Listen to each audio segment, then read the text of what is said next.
चटनी, अदरक लो, लहसुन लो, पुदीना लो, नारदाना लो, और इसको कुरान से समझो। कुरान में अल्लाह ताला ने फरमाया जब जन्नती जन्नत में जाएंगे उनको सबसे पहला जो मशरूब मिलेगा वो क्या होगा? जंजबील, सूंड। मेरे मोहतरम भाइयों, जंजबील का मशरूब मिलेगा, और जंजबील कहते हैं अदरक को। जंजबील किसे कहते हैं? अदरक को। दूसरी चीज़ कुरान में अल्लाह ताला ने फरमाई रुम्मान। रुम्मान किसे कहते हैं? अनार। मेरे मोहतरम भाइयों, जितनी नालियों का मसला है, खून की नालियाँ, खून का मसला, उसका बेहतरीन इलाज अनार है। और तीसरी चीज़ है लहसुन।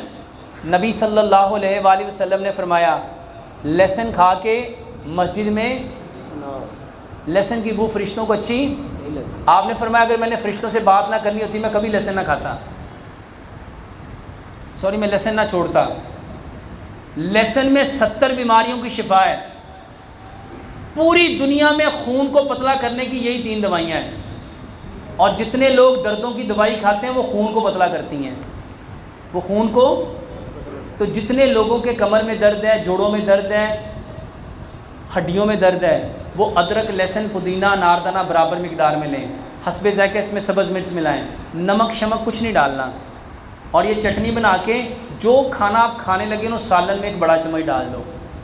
मेरे भाइयों 100 बीमारियों का इलाज है, 100 बीमारियों का इलाज है, करके देख लो। किसी को शुगर है ना वो भी लें, कोलेस्ट्रॉल है वो भी लें, ट्राइग्लिसराइड है वो भी लें, आर्थराइटिस है वो भी लें, रूमाटाइड आर्थराइटिस है वो भी लें, ऑस्टोमलेशिया आर्थराइटिस है